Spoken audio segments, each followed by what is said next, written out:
Price the lord. ಈ ದಿನದ ಬಲಪಡಿಸುವ ವಾಕ್ಯ ಯೆಶಾಯನು ಬರೆದ ಪ್ರವಾದನೆ ಗ್ರಂಥ 58ನೇ ಅಧ್ಯಾಯ 7ನೇ ವಚನ.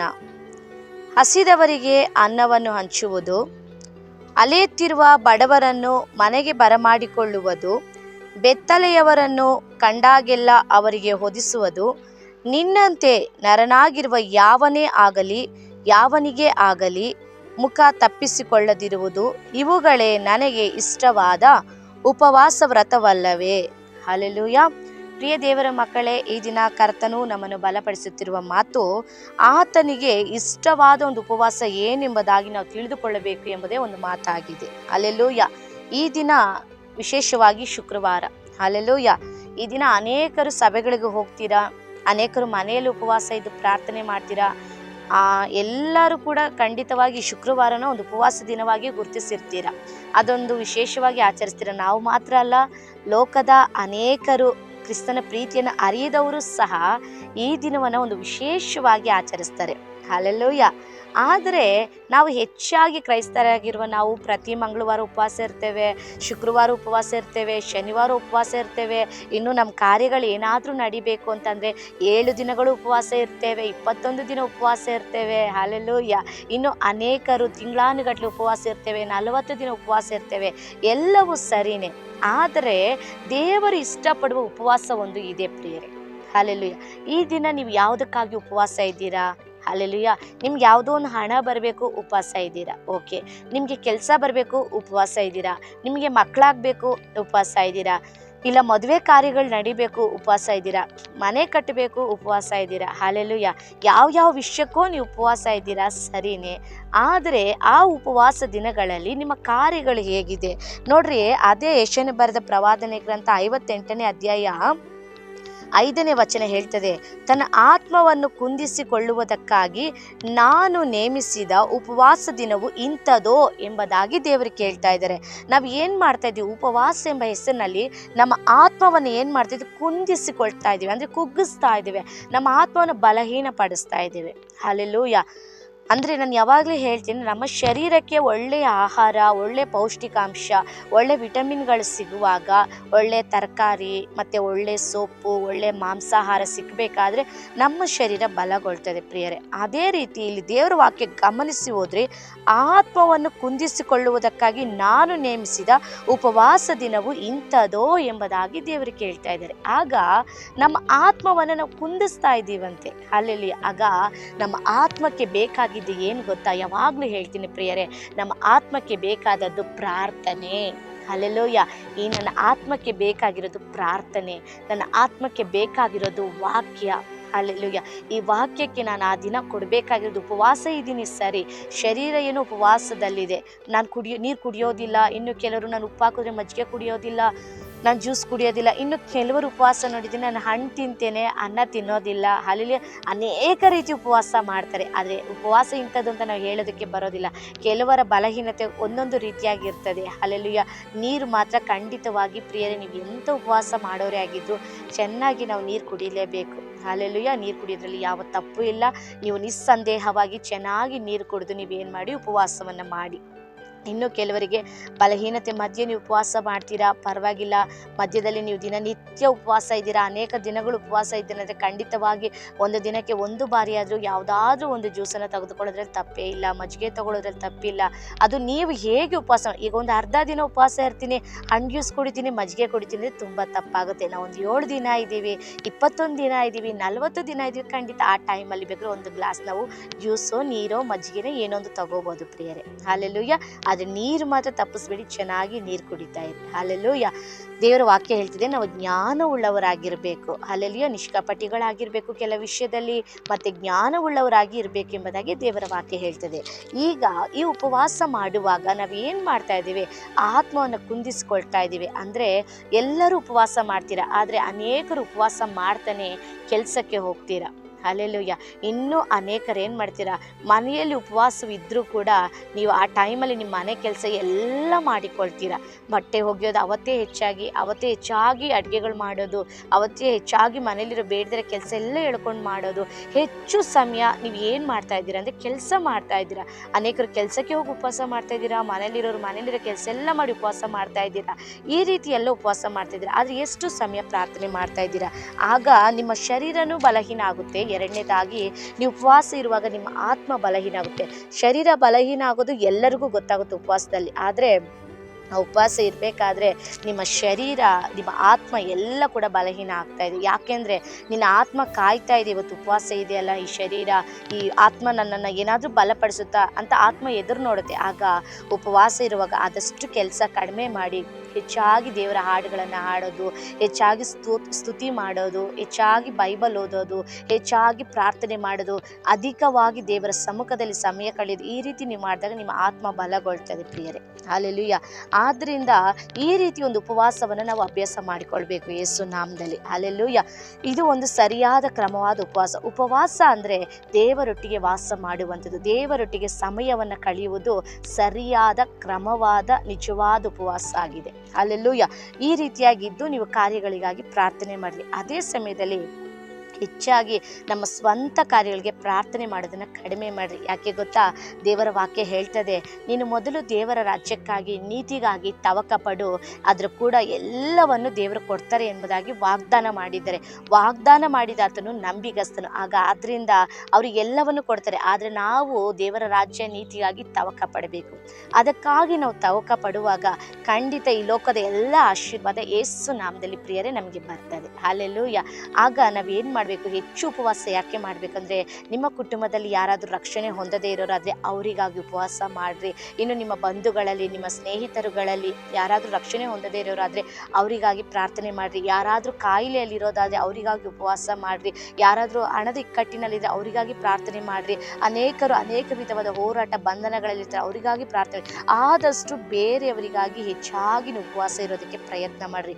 ಆಗ ಆ ರೀತಿ ಎಲ್ಲ ಮಾಡಿ ಕೊನೆಯದಾಗಿ ನಿಮ್ಮ ವಿಷಯಗಳೇನಿದೆಯೋ, ನಿಮ್ಮ ಕುಟುಂಬ ಏನಿದೆ ಅದನ್ನು ಕೂಡ ಹೇಳಿ ನೀವು ಉಪವಾಸ ಪ್ರಾರ್ಥನೆಯನ್ನು ಮುಗಿಸಿ ನೋಡಿ. ಖಂಡಿತವಾಗಿ ಇದೊಂದು ದೊಡ್ಡ ಪ್ರತಿಫಲವನ್ನು ಯೇಸು ನಾಮದಲ್ಲಿ ನಿಮಗೆ ಹೊತ್ತು ತರ್ತದೆ ಪ್ರಿಯರೇ, ಇದರಲ್ಲಿ ಸಂದೇಹವೇ ಇಲ್ಲ. ಹಲ್ಲೆಲೂಯಾ.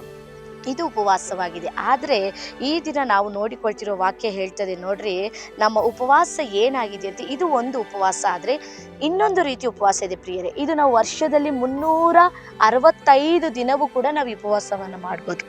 ಹಲ್ಲೆಲೂಯಾ. ವರ್ಷದಲ್ಲಿ 365 ದಿನ ಕೂಡ ಉಪವಾಸ ಮಾಡಬೇಕು ಅನ್ನೋ ಆಸೆ ಇರೋರು ಈ ಉಪವಾಸ ಮಾಡಿ. ಇದು ಏನು ಕಷ್ಟ ಆಗೋದಿಲ್ಲ. ಆದರೆ ಅಭ್ಯಾಸ ಮಾಡಿಕೊಂಡ್ರೆ ತುಂಬ ಸುಲಭ. ಏನು ಆ ಉಪವಾಸ ಅಂದರೆ, ಹಸಿದವ್ರು ಯಾರಾದರೂ ನಿಮ್ಮ ಕಣ್ಣಿಗೆ ಕಂಡ್ರೆ ಅವರಿಗೆ ಮೊದಲು ಏನು ಮಾಡಿ, ಅನ್ನವನ್ನು ಹಂಚಿರಿ. ಹಲ್ಲೆಲೂಯಾ. ಅನೇಕರು ದಾನ ಧರ್ಮ ಮಾಡ್ತಾರಲ್ವ, ಅನ್ನದಾನ ಮಾಡೋದು ಬಹಳ ಭಾಗ್ಯ, ಬಹಳ ಪುಣ್ಯ, ಏನೇನೋ ಹೇಳ್ತಾರೆ. ಆದರೆ ಯಾರಿಗೆ ಅನ್ನದಾನ ಮಾಡೋದು? ರೋಡಲ್ಲಿ ಹೋಗೋರಿಗೆಲ್ಲ ಅಲ್ಲ. ಹಲ್ಲೆಲೂಯಾ. ನಿಜವಾಗಿ ಯಾರು ಹಸಿವಿನಲ್ಲಿದ್ದಾರೋ, ಅದು ದೇವರ ಆತ್ಮನಿಂದ ನಡೆಸಲ್ಪಡೋರಿಗೆ ಅದು ಗೊತ್ತಾಗ್ತದೆ ಪ್ರಿಯರೇ. ಆಗ ನೀವು ಆ ರೀತಿಯಾಗಿ ನಿಜವಾದ ಹಸುವಿನಲ್ಲಿರೋರನ್ನ ಯಾರನ್ನಾದರೂ ಕಂಡ್ರೆ ಅವರಿಗೆ ಅನ್ನವನ್ನು ಹಂಚೋದು. ಮತ್ತು ಬಟ್ಟೆ ಇಲ್ಲದೆ ಅಲೀತಿರುವಂಥ, ಬರಿದಾಗಿ ಓಡಾಡ್ತಿರುವಂಥ ಅವರಿಗೆ, ಬೆತ್ತಲೆಯಾಗಿರೋರಿಗೆ ನೀವು ಏನು ಮಾಡಬೇಕು, ಅವರಿಗೆ ಬಟ್ಟೆಯನ್ನು ಹೊದಿಸಬೇಕು. ಮತ್ತು ಅಲೆದಾಡ್ತಿರೋ ಬಡವರು ಅಂದರೆ ಆ ದಿನ ಆ ಹೊತ್ತು ಊಟಕ್ಕೆ ಇರೋದಿಲ್ಲ, ಸರಿಯಾಗಿ ಹೊದ್ದುಕೊಳ್ಳೋದಕ್ಕೆ ಏನೂ ಇರೋದಿಲ್ಲ, ವಾಸ ಮಾಡೋದಕ್ಕೆ ಏನೂ ಇಲ್ಲ, ಅಂಥ ಬಡವರಿಗೆ ಸಹಾಯ ಮಾಡ್ತೀರಾ. ಅದು ಯಾರ್ಯಾರಿಗೋ ಮಾಡ್ತಾ ಇದ್ದೀರಾ. ಆದರೆ ನಾವು ಸರಿಯಾಗಿ ಬಿತ್ತುವಾಗ ಸರಿಯಾಗಿ ಕೊಯ್ತೇವೆ. ಆಗ ಬಡವರಿಗೆ ಸಹಾಯ ಮಾಡೋದು, ಅಂದರೆ ಸರಿಯಾಗಿ ಬಟ್ಟೆ ಇಲ್ದಿರೋರಿಗೆ ನಾವು ಬಟ್ಟೆಗಳನ್ನು ಕೊಡೋದು. ನಮ್ಮಂತೆ ನೆರೆನಾಗಿರುವ ಯಾರಿಗೇ ಆಗಿರಲಿ, ನಾವೇನು ಮಾಡೋದು, ಅವ್ರು ನಮ್ಮ ಮೇಲೆ ಕೋಪ ಮಾಡಿಕೊಂಡ್ರು ಸರಿ, ನಮ್ಮನ್ನು ಅವ್ರು ಬೇಡ ಅಂತ ತೃಣೀಕರಿಸಿದ್ರು ಸರಿ, ನಮ್ಮನ್ನು ನಿರಾಕರಿಸಿದ್ರು ಸರಿ, ನಿರ್ಲಕ್ಷ್ಯ ಮಾಡಿದ್ರು ಸರಿ, ಮುಖ್ಯವಾಗಿ ಈ ವಿಷಯವನ್ನು ನಾವು ಮಾಡಲೇಬಾರ್ದು. ಮುಖ ತಿರುಗಿಸೋಕ್ಕೆ ಹೋಗಲೇಬಾರ್ದು. ಅಲ್ಲಿ ವಿಧಿ ಇಲ್ಲ. ಯಾಕಂದರೆ ದೇವರು ಹೇಳಿದ್ದಾರೆ, ನಿನ್ನ ಶತ್ರುಗಳನ್ನು ಕೂಡ ಪ್ರೀತಿಸಲೇಬೇಕು ಅಂತ, ಅವರಿಗಾಗಿ ಪ್ರಾರ್ಥನೆ ಮಾಡಬೇಕು ಅಂತ ಹೇಳಿದ್ದಾರೆ. ನಿನ್ನಂತೆ ಪರನಾಗಿರೋ ಯಾರಿಗೂ ಕೂಡ ನಾವು ಮುಖನ ತಿರುಗಿಸ್ಕೊಳ್ಬಾರ್ದಂತೆ. ನಿನ್ನಂತೆ ನಿನ್ನ ನೆರೆಯವನನ್ನು ಪ್ರೀತಿಸಿ ಎಂಬ ಒಂದು ಆಜ್ಞೆ ನಮಗಿದೆ. ಸತ್ಯವೇದದಲ್ಲಿ 10 ಆಜ್ಞೆಗಳನ್ನು ದೇವರು ಮೋಶೆಯ ಮೂಲಕ ಕೊಟ್ಟರು. ಅದು ಬರ್ತ ದಿನಗಳು ಕಳಿತಾ ಹೊಸ ಒಡಂಬಡಿಕೆಯಲ್ಲಿ 2 ಆಜ್ಞೆಗಳಾಗಿ ಮಾರ್ಪಟ್ಟವು. ಆ 2 ಆಜ್ಞೆಗಳಲ್ಲಿ ಬಹಳ ಬಹಳ ಪ್ರಾಮುಖ್ಯವಾದ ಒಂದು ಆಜ್ಞೆ ಏನಂದರೆ, ನಿನ್ನಂತೆ ನಿನ್ನ ನೆರೆಯವನನ್ನು ಪ್ರೀತಿಸಿ ಎಂಬುದಾಗಿ. ಆಗ ನಾವು ಏನು ಮಾಡಬೇಕು, ಯಾವಾಗಲೂ ಎಲ್ಲರನ್ನು ನಮ್ಮಂತೆ ನಾವು ಪ್ರೀತಿಸಬೇಕು. ನಮ್ಮನ್ನು ಯಾವತ್ತಾದ್ರೂ ದ್ವೇಷಿಸ್ಕೊಳ್ತೀವ, ನಮ್ಮನ್ನು ಯಾವತ್ತಾದ್ರೂ ನಾವು ಹೊಡ್ಕೊಳ್ತೀವ, ಯಾವಾಗಾದ್ರೂ ನಾವು ಗಿಂಡ್ಕೊಳ್ತೀವ, ನಮ್ಮನ್ನು ಯಾವಾಗಾದ್ರೂ ಚುಚ್ಚುತ್ತೀವ, ನಮ್ಮನ್ನೇನಾದ್ರೂ ನಮ್ಮ ಮೇಲೆ ನಾವು ಮುನ್ಸ್ಕೊಳ್ತೀವ? ಹಾಲೆಲೂಯ, ಇಲ್ಲ ಅಲ್ಲ. ಅದೇ ರೀತಿ ನಮ್ಮಂತೆ ಏನು ಮಾಡಬೇಕು, ಬೇರೆಯವ್ರನ್ನ ನಾವು ಪ್ರೀತಿಸಬೇಕು. ಯಾರಿಗೂ ಕೂಡ ನಾವೇನು ಮಾಡಬಾರ್ದು, ಮುಖ ತಿರುಗಿಸ್ಕೊಳ್ಬಾರ್ದು. ಇದು ನಿಜವಾದ ಉಪವಾಸ ವ್ರತ ಎಂಬುದಾಗಿ ಆ ವಾಕ್ಯದಲ್ಲಿ ಬರೆದಿರ್ತದೆ ಪ್ರಿಯರೇ. ಈ 58ನೇ ಅಧ್ಯಾಯವನ್ನು ನೀವು 7ನೇ ವಚನ, ಬೇಕಾದ್ರೆ ಈ 58ನೇ ಅಧ್ಯಾಯ ಪೂರ್ತಿಯಾಗಿ ಓದೋದಾದರೆ ನಾವು ಯಾವ ರೀತಿ ಎಲ್ಲ ಇರಬೇಕೆಂಬುದಾಗಿ ದೇವರ ವಾಕ್ಯ ನಮಗೆ ಕಲಿಸಿಕೊಡ್ತದೆ. ಹಾಲೆಲೂಯ. ನೋಡ್ರಿ, ಈ ರೀತಿಯಾಗೆಲ್ಲ ಮಾಡಬೇಕಾದ್ರೆ 11ನೇ ವಾಕ್ಯ ಹೇಳ್ತದೆ, ನಾವು ಈ ರೀತಿಯಾಗಿ ಉಪವಾಸ ವ್ರತವನ್ನು ಮಾಡೋರಾಗಿದ್ದರೆ, ನಮ್ಮ ಆತ್ಮವನ್ನು ಈ ರೀತಿ ಕುಂದಿಸದೇ ಇರುವವರಾಗಿದ್ದರೆ ನಾವು ಹೇಗಿರ್ತೀವಂತೆ, ತಂಪಾದ ತೋಟಕ್ಕೂ ನೀರಿಗೆ ಮೋಸವಿಲ್ಲದ ಬುಗ್ಗೆಗೂ ನಾವೇನಾಗಿರ್ತೇವೆ, ಸಮಾನವಾಗಿರ್ತೇವೆ.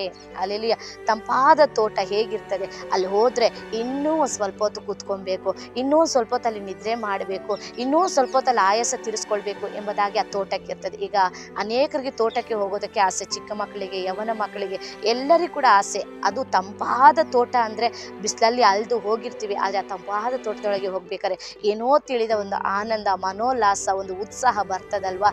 ಅದೇ ರೀತಿಯಾಗಿ ದೇವರು ಅನೇಕರಿಗೆ ನಮ್ಮ ಜೀವನ ಹೇಗೆ ಮಾರ್ಪಡಿಸ್ತಾರೆ ಅಂದರೆ ತಂಪಾದ ತೋಟವಾಗಿ ಮಾರ್ಪಡಿಸ್ತಾರೆ. ಮತ್ತು ಆ ತೋಟದಲ್ಲಿ ಏನಿರೋದಿಲ್ಲ, ಯಾವಾಗಲೂ ನೀರಿಗೆ ಕೊರತೆನೇ ಇರೋದಿಲ್ಲ, ನೀರಿಗೆ ಮೋಸವಿಲ್ಲದ ಒಂದು ಬುಗ್ಗೆಗಳಾಗಿ ನಾವು ಯೇಸುವಿನ ನಾಮದಲ್ಲಿ ಇರ್ತೇವೆ. ಹಲ್ಲೆಲೂಯಾ. ಆಗ ಖಂಡಿತವಾಗಿ ಪ್ರಿಯರೇ, ಈ ದಿನ ಈ ರೀತಿ ಒಂದು ಉಪವಾಸ ವ್ರತವನ್ನು ನೀವು ಮಾಡುವವರಾಗಿರ್ರಿ. ಈ ರೀತಿ ಒಂದು ಉಪವಾಸವನ್ನು ಆಚರಿಸ್ರಿ. ಇಷ್ಟು ದಿವಸ ಹೇಗೆ ಉಪವಾಸ ಮಾಡ್ತಾ ಇದ್ರೋ ಗೊತ್ತಿಲ್ಲ.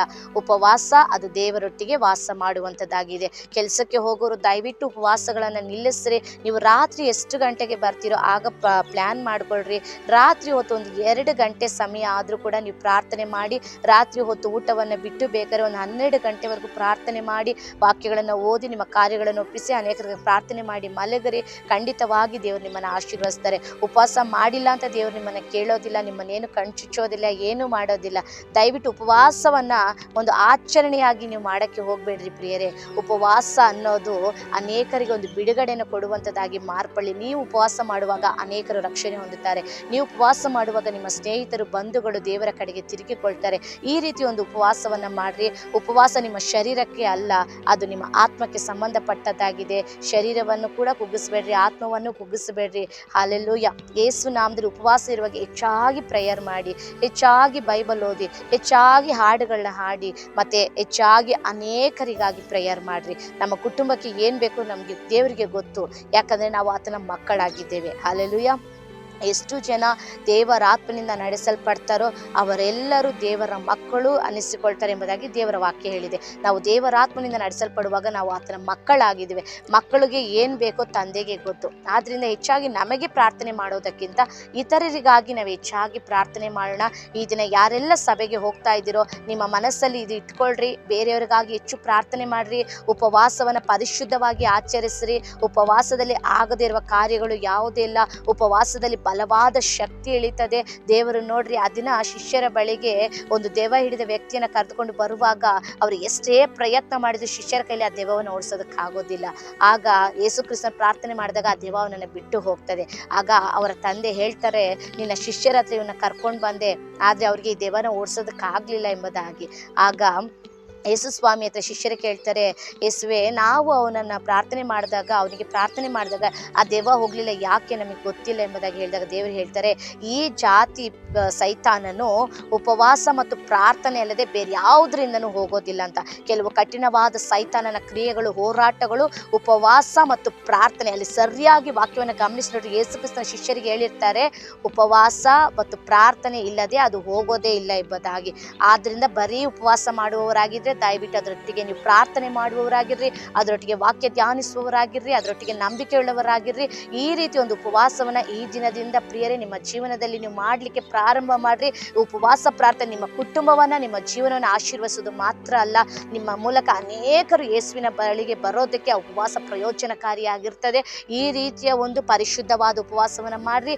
ಅದೇ ರೀತಿಗೆ 365 ದಿನವೂ ಮಾಡುವಂಥ ಒಂದು ಉಪವಾಸ ಏನಿದೆ, ಹಸಿದವರಿಗೆ ಅನ್ನವನ್ನು ಕೊಡೋದು, ಬಟ್ಟೆ ಇಲ್ಲದವರಿಗೆ ಬಟ್ಟೆಯನ್ನು ಕೊಡೋದು, ಯಾರಿಗೂ ಮುಖವನ್ನು ತಿರುಗಿಸ್ಕೊಳ್ದೇ ಇರೋದು, ಹಲ್ಲೆಲೂಯ, ಬಡವರಿಗೆ ಸಹಾಯ ಮಾಡೋದು. ಈ ಉಪವಾಸ ವರ್ಷದಲ್ಲಿ 365 ದಿನವೂ ಕೂಡ ನಾವು ಮಾಡ್ಬೋದು. ಈ ಉಪವಾಸವನ್ನು ಎಲ್ಲರೂ ಕೂಡ ಅಭ್ಯಾಸ ಮಾಡಿಕೊಳ್ಳ್ರಿ. ಇದೆಲ್ಲವೂ ಕೂಡ ನಮ್ಮ ಜೀವನವನ್ನು ಹಂತ ಹಂತವಾಗಿ ಯೇಸುವಿನ ನಾಮದಲ್ಲಿ ಆಶೀರ್ವದಿಸ್ತದೆ.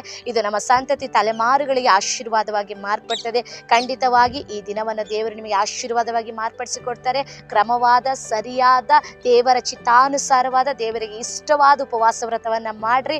ಉಪವಾಸ ಎಂಬ ಹೆಸರಿನಲ್ಲಿ ಬೇಡದಿರೋ ಕೆಲಸ ಎಲ್ಲ ಮಾಡ್ತಾ, ಬೇಡದೇ ಇರುವ ಪ್ರಯಾಣ ಎಲ್ಲ ಮಾಡ್ತಾ ಉಪವಾಸ ಮಾಡ್ತಾ ಇದ್ದೀನಿ ಅಂತ ಯಾರಿಗೂ ಲೆಕ್ಕ ತೋರಿಸಬೇಡ್ರಿ. ದೇವರಿಗೆ ಉಪವಾಸವನ್ನು ಮೆಚ್ಚೋದಿಲ್ಲ. ಇಷ್ಟು ದಿನ ನಿಮ್ಮಲ್ಲಿ ಯಾರಿಗಾದ್ರೂ ಉಪವಾಸದ ಕುರಿತು ಈ ರೀತಿಯ ಕೆಲವು ಸಂದೇಹಗಳು ಇರೋದಾದ್ರೆ ದಯವಿಟ್ಟು ಈ ವಾಕ್ಯದ ಮೂಲಕ ಸರಿಯಾಗಿ ಅರ್ಥ ಮಾಡಿಕೊಳ್ಳ್ರಿ. ದೇವರೊಟ್ಟಿಗೆ ಸಮಯ ಕಳೆಯುವುದು ಸರಿಯಾದ ಉಪವಾಸವಾಗಿದೆ. ಆಹಾರವನ್ನು ಬಿಡುವುದು ಮಾತ್ರ ಉಪವಾಸವಲ್ಲ. ದೇವರೊಟ್ಟಿಗೆ ಸಮಯ ಕಳಿಬೇಕು. ನಮ್ಮ ಆತ್ಮಕ್ಕೆ ಬೇಕಾದ ಪ್ರಾರ್ಥನೆ ವಾಕ್ಯವನ್ನು ಒದಗಿಸಬೇಕು. ಬಡವರಿಗೆ ಸಹಾಯ ಮಾಡಬೇಕು. ಬಟ್ಟೆ ಇಲ್ಲದವ್ರಿಗೆ ಬಟ್ಟೆ ಕೊಡಬೇಕು. ಅನ್ನ ಇಲ್ಲದವ್ರಿಗೆ ಅನ್ನವನ್ನು ಕೊಡಬೇಕು. ಯಾರಿಗೂ ಮುಖವನ್ನು ತಿರುಗಿಸ್ಕೊಳ್ಬೋದು. ನೀವು ಏಷಯ 58ನೇ ಅಧ್ಯಾಯ ಪೂರ್ತಿಯಾಗಿ ಓದಿ ನೋಡ್ರಿ. ಆಗ ನಿಮಗೆ ಉಪವಾಸ ಏನು ಎಂಬುದಾಗಿ ಇನ್ನು ಸ್ಪಷ್ಟವಾಗಿ ಅರ್ಥವಾಗ್ತದೆ. ಆ ರೀತಿಯಾಗಿ ನೀವು ಮಾಡುವಾಗ ತಂಪಾದ ತೋಟವಾಗಿಯೂ ನೀರಿಗೆ ಮೋಸವಿಲ್ಲದ ಬುಗ್ಗೆಗಳಾಗಿ ನೀವು ಇರ್ತೀರ. ಈ ಬುಗ್ಗೆಯ ಬಳಿ ಅನೇಕರು ಬರ್ತಾರೆ. ನಿಮ್ಮನ್ನು ಹುಡುಕಿ ಅನೇಕರು ಬರ್ತಾರೆ. ನಿಮ್ಮನ್ನು ಬೈದವರು, ನಿಮ್ಮನ್ನು ತಳ್ಳದವರು, ನಿಮ್ಮನ್ನು ನಿರ್ಲಕ್ಷಿಸಿದವರು, ಅಸಡ್ಡೆ ಮಾಡಿದವರು, ಯಾವುದಕ್ಕೂ ಬೇಡ ಅಂತ ಹೇಳಿದವರು ಎಲ್ಲರೂ ನಿಮ್ಮನ್ನು ಹುಡುಕಿ ಬರ್ತಾರೆ. ಆ ರೀತಿ ಒಂದು ಬುಗ್ಗೆಯಾಗಿ ದೇವರು ನಿಮ್ಮನ್ನು ಮಾರ್ಪಡಿಸ್ತಾರೆ. ತಂಪಾದ ತೋಟವಾಗಿ ನಿಮ್ಮನ್ನು, ನಿಮ್ಮ ಕುಟುಂಬವನ್ನು ದೇವರು ಮಾರ್ಪಡಿಸ್ತಾರೆ. ಖಂಡಿತವಾಗಿ ಪ್ರಿಯರೇ, ಈ ವಾಕ್ಯದಂತೆ ಕರ್ತನು ನಿಮ್ಮನ್ನು, ನಿಮ್ಮ ಕುಟುಂಬಗಳು, ನಿಮ್ಮ ಜೀವನಗಳನ್ನು ಯೇಸು ನಾಮದಲ್ಲಿ ಆಶೀರ್ವದಿಸಲಿ. ಆಮೇನ್ ಎಂಬುದಾಗಿ ಹೇಳಿ ಈ ಆಶೀರ್ವಾದವನ್ನು ಸ್ವಾತಂತ್ರ್ಯಿಸಿಕೊಳ್ಳ್ರಿ. ಎಲ್ಲ ಮಹಿಮೆ ಕರ್ತನಿಗೆ ಸಲ್ಲಲಿ. ಆಮೇನ್. Praise the Lord. ವಿಶೇಷವಾಗಿ ಪ್ರಿಯರೇ, ನಿಮ್ಮಲ್ಲಿ ಒಂದು ಚಿಕ್ಕ ಮನವಿ, ಇನ್ನು ಯಾರು ಈ ವಿಡಿಯೋಗಳನ್ನು ಸಬ್ಸ್ಕ್ರೈಬ್ ಮಾಡಿಕೊಳ್ಳದೆ ನೋಡ್ತಾ ಇದ್ರು ದಯವಿಟ್ಟು ಸಬ್ಸ್ಕ್ರೈಬ್ ಮಾಡಿಕೊಳ್ಳ್ರಿ. ಇನ್ನು ಅನೇಕರಿಗೆ ಶೇರ್ ಮಾಡಿರಿ, ಲೈಕ್ ಮಾಡಿರಿ. ಈ ಸೇವೆಗಾಗಿ ಒಂದು ಕ್ಷಣ ನಿಮ್ಮ ವೈಯಕ್ತಿಕ ಕುಟುಂಬ ಪ್ರಾರ್ಥನೆಗಳಲ್ಲಿ ಪ್ರಾರ್ಥನೆ ಮಾಡಿರಿ. ಈ ಸೇವೆ ಇನ್ನು ಅನೇಕರಿಗೆ ತಲುಪಲಿ. ಅನೇಕರು ಯೇಸುವಿನ ಪ್ರೀತಿಯನ್ನು ತಿಳಿದುಕೊಳ್ಳಲಿ. ಈ ಸೇವೆ ಕರ್ತನ ನಾಮಕ್ಕೆ ಮಹಿಮೆಯಾಗಿ ಮುಂದುವರಿಲಿ. ಎಲ್ಲ ಮಹಿಮೆ ಕರ್ತನಿಗೆ ಸಲ್ಲಲಿ. Amen. Praise the Lord. God bless you.